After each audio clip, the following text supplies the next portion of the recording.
Hola vuesas mercedes, ¿qué tal lleváis el verano de 2020? Espero que el apocalipsis os haya pillado con la mascarilla puesta y el dadaísmo vital por las nubes, porque hoy vamos a hablar de algo que tiene mucho que ver con esto. Sí, es justo y necesario que nos pongamos intensitos con un género musical que ha surgido de la pandemia y del humor absurdo y existencialista de la generación millennial y la generación Z. El mejor tipo de humor, to be honest. Si no lo habéis adivinado todavía, yo os lo digo, hoy toca darle caña al Bardcore.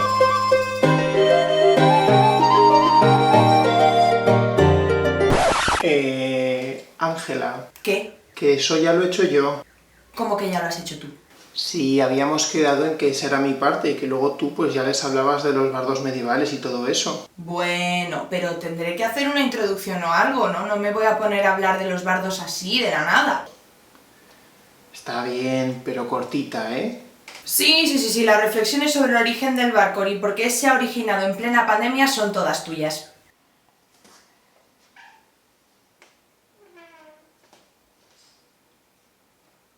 Que os digo yo que si no lo habéis visto todavía, no perdáis tiempo e id al canal de Mikel a ver la primera parte del vídeo de Bardcore y luego volvéis, así no os perdéis nada y os hacéis este cursillo express de Bardcore maravillosamente bien. Y ahora, ¡vamos a ello!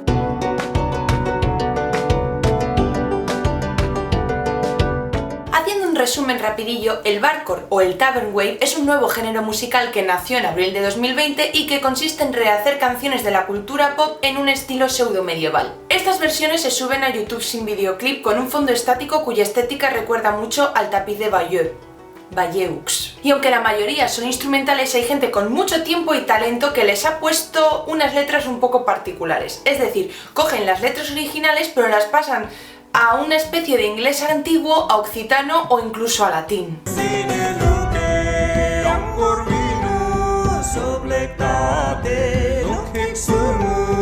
La verdad es que este género es una fantasía total porque es un hijo de la era internet y de nuestra generación, la mejor generación, perdonad que os diga. Es el a ver si me muero elevado al cuadrado, que empezó como una coña y ahora se extiende rápidamente por YouTube porque, bueno, es como que entramos por el meme y ahora nos quedamos porque nos moló el asunto. Es un género de prosumidores, es decir, que no solo consumen contenido, sino que también lo generan, por eso se extiende tan rápido. Y como estos prosumidores están completamente desencantados, se dedican a hacer cosas tan maravillosas y absurdas como versionar un icono del rock como Sweet Child O' Mine en género Bardcore.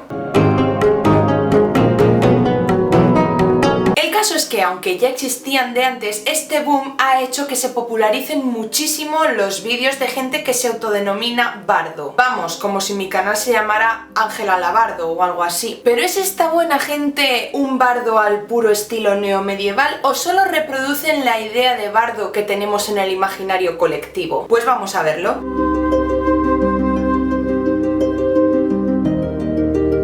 Vamos a hablar de bardos, pero vamos a hablar bien. Cuando alguien menciona la palabra bardo, lo primero que se nos viene a la cabeza es esto.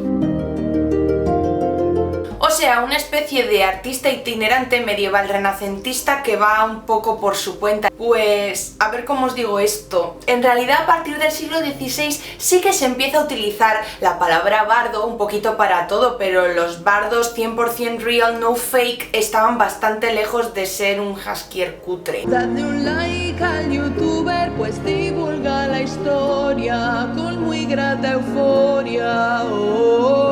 Y en su origen la palabra bardo viene del galés bard, beird en plural. O sea que el bardo en su origen, y tal y como lo imaginamos gracias a las obras de fantasía, más o menos, viene de las Islas Británicas. Pero atención, porque el bardo no es una figura originariamente medieval. La tradición bárdica británica es muy antigua. Los primeros testimonios de la existencia de bardos en las Islas Británicas se remontan a hace 2000 años, es decir, con la llegada de los romanos, que fueron quienes tomaron nota de que esto existía. Y para entonces todo el asunto de los bardos venía de lejos, así que la verdad que es que no tenemos muy claro cuál es el origen de esta tradición. Los bardos eran los poetas de las naciones celtas y su nombre significa cantante de alabanzas. Pertenecían a una subsección de la clase social de los sabios e instruidos y estaban íntimamente ligados a los druidas y a los videntes, ya que todos eran formados de forma similar, a través de unos estudios que podían prolongarse hasta 20 años. Esto les proporcionaba un altísimo estatus y reconocimiento de su comunidad, ya que no solo se convertían en la memoria viva de su pueblo, sino que además se consideraba que su música podía tener ciertos poderes. Bard era el término general que se utilizaba para llamar a estos poetas en Gales, pero en la Alta Edad Media también encontramos otras palabras que se utilizaban para distinguir a las personas que estaban dentro de este término paraguas que era Bard. Por ejemplo, un Penthred era el cabeza del arte bárdico de su pueblo o de su comunidad. Era un poeta jefe y maestro de poetas más jóvenes. O por ejemplo, Bard Teulu, que era un bardo que tenía un contrato fijo con el rey e iba donde iba su corte. En Irlanda, este bardo especial se llamaba Olanfla, y no solo servía al rey, sino que también estaba exento de pagar impuestos, o sea, ya me gustaría a mí. Contratadme como bardo, ya. Otros lores, aparte del rey, podían tener su Olanfla, y su relación con estos se ha descrito bastantes veces como un matrimonio, y de forma que a ojos modernos podría tener ciertas connotaciones homoeróticas. En la Edad Media todo lo escribían muy homoerótico y luego era un queerbaiting en toda regla. Anyways, dejadme soñar. Como casi todas las historias de carácter tradicional y épico, estas se transmitían de forma oral y probablemente también se componían de la misma forma. Aquí siempre se pegan los académicos TM porque no se ponen de acuerdo. Porque, por ejemplo, tú aquí coges una edición de Mio Cid y si pone poema de Mio Cid es porque el editor consideró que fue de composición escrita y transmisión oral. Sin embargo, si pone cantar de Mio Cid es porque el editor considera que fue tanto compuesto como transmitido oralmente. Pero yo soy del equipo de composición y transmisión oral. ¿Por qué? Pues ahora vamos a verlo. La respuesta está en los bardos yugoslavos de los años 30, que parece que no tienen nada que ver con la literatura oral medieval, pero en el fondo sí. A ver, os pongo en contexto. Lori Parry eran unos señores que estaban bastante decididos a descubrir los entresijos de la cultura oral. Así que se fueron a Yugoslavia a entrevistar a señores que todavía transmitían de forma oral y cantada las historias de su gente. O sea, no tenían otra cosa que hacer que irse a Yugoslavia. Bueno, pues una vez allí entrevistaron a esta gente y vieron cómo aprendían los poemas y en qué contexto lo recitaban. Y descubrieron que las canciones no se componían en el sentido en el que entendemos ahora componer. Los cantantes no eran ni compositores ni tampoco meramente intérpretes, sino que desde pequeños aprendían de sus mayores las historias que se contaban, además de un montón de fórmulas lingüísticas para poder improvisar si se daba el caso. Es decir, que podían utilizar estas fórmulas para ajustar cada una de sus presentaciones a su público. Resulta que en el campo las casas estaban muy separadas unas de otras, por ejemplo, y las reuniones sociales se celebraba en una, lo que hacía que hubiera constantemente gente entrando, yéndose, saludando, contando noticias, y un buen bardo era capaz de incluir saludos y despedidas entre sus versos sin perder ni la rima ni la métrica. O sea, sus mentes galaxia. En las tabernas y posadas de las ciudades ocurría lo mismo, o sea, la gente entraba y salía e interrumpía y de todo. La composición y la actuación eran uno y lo mismo y no hacía falta firmar la obra porque cada performance era distinta a la anterior y era obvio quién la estaba haciendo porque lo tenías delante. Vamos, que como el poema no estaba pensado para ser escrito, pues sabías quién era el autor, en plan, te estaba cantando ahí, se llamaba Juan, ¿sabes? Y era tu vecino. Bueno, a ver, en Yugoslavia no se llaman Juan, pero ya me entendéis. Así que el poema no era anónimo, era a la vez tradicional y fruto de la habilidad del bardo. Yo os he dado toda esta chapa de bardos yugoslavos para justificar que los poemas de las Islas Británicas eran tanto de transmisión como de composición oral. Así que aunque los bardos galeses e irlandeses no firmaban su trabajo, igual que los bardos yugoslavos, un buen bardo siempre gana fama fuera de su territorio e incluso fuera de su propio tiempo. Este es el caso del bardo Taliesin, que vivió en el siglo VI y es el primer nombre de un bardo británico que conocemos. Sabemos poco de la vida de Taliesin, aparte de alguna pequeña reseña y de la existencia del libro de Taliesin, que recopila sus obras. Aparte de eso, pues no sabemos demasiado, pero la imaginación medieval se encargó de convertirlo en un personaje mítico de leyenda, atribuyéndole incluso la capacidad de hacer magia. Bueno, y hablando del tema de imaginación y fantasía, cuando a partir del siglo XII la tradición bárdica decae por cosas que vamos a explicar ahora, es cuando entran los franceses en escena.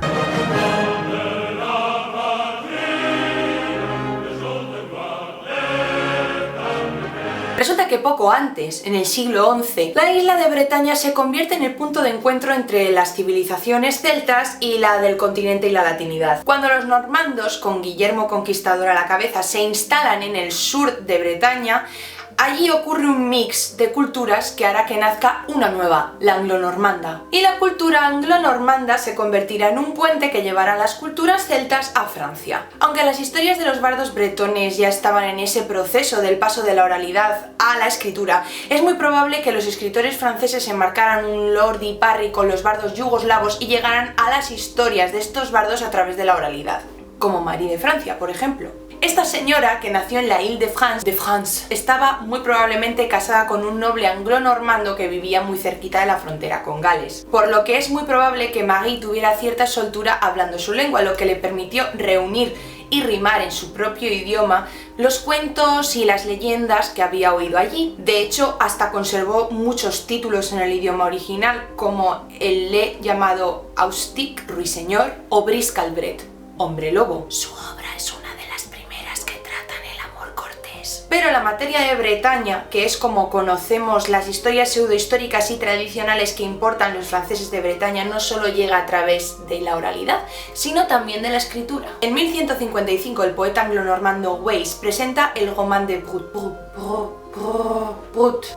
de Brut, una traducción muy libre de la historia Regum Britanniae de Geoffrey de Monmouth, que estaba escrita en latín. Es la primera vez que el público francés veía una obra histórica en su propio idioma, y es la forma en la que llega al continente no solamente la materia de Bretaña, sino también la materia artúrica, la que dará origen a todas las historias fantasiosas del rey Arturo. El Roman de Brut no tiene nada de histórico, porque es una crónica que intenta enlazar la dinastía de los reyes bretones con el rey Arturo, y a este mismo con Brut, el fundador de Bretaña. Bueno, y a este con los troyanos y, bueno, en fin, cosas medievales para justificar dinastías y poder típico. Pero en el Roman de Brut aparece por primera vez la vida de Arturo relatada, también se habla un poquito de Taliesin y se introduce a Merlín tal y como entendemos hoy en día el personaje, es decir, un señor súper sabio, mago, bla bla bla. Vamos, que a los nobles franceses les mola un montón el rollo este de Bretaña y los bardos, y se marcan una apropiación cultural por el forro para justificar el poder de su clase social. Y una vez que los franceses empezaron a hablar de Arturo, ya no hemos salido del pozo, porque vamos a ver, entre los franceses con su amor cortés, los románticos romantizando la Edad Media y Tolkien sentando las bases de la fantasía moderna en una pseudoedad media británica, pues nos hemos quedado ahí y ya no hemos salido. De hecho, estoy convencida de que el Barcor es el último grito en esta romantización de la Edad Media que ya no podemos desligar de la fantasía. Aunque, to be honest, este revival y las cuentas que se llaman a sí mismas bardos no andan tan lejos de lo que era realmente.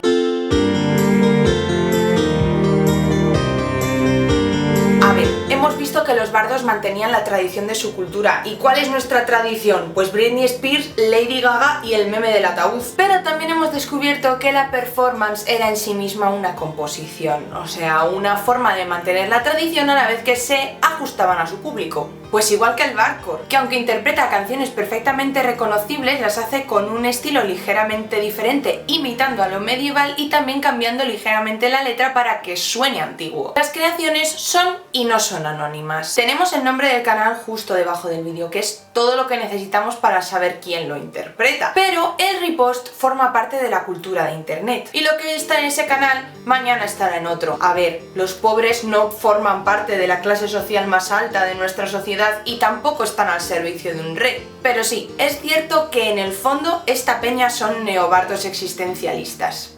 y a mí me parece fenomenal. Los neobardos mantienen la cultura pop ajustándose al contexto pandémico y al público que visitamos los rincones más frikis de internet, interpretando canciones que todos vamos a reconocer perfectamente aunque hayan cambiado un poco, y de hecho hay algunas versiones en las que la original cambia un montón, y lo hacen sin firmar sus obras en los vídeos, sin poner su nombre ahí, porque total, justo debajo del vídeo tenemos el canal al que pertenecen. En conclusión, escuchad Bardcore.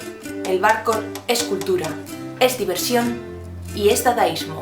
Ayer soñé con Perceval, con Lancelot, con Arturo y también Tristán. Iban en pos del Gran Grial y en su aventura en el bosque me han de encontrar. Es lo que quiero que me recites, conquístame y te rechazaré. Amor cortés es lo nuevo, es lo más trend, está de moda ser dama y tú doncel. Ahora me cantas en lengua de Oc, también Leonor. Mi corte es la mejor, mi corte es la mejor. Mi corte es la mejor.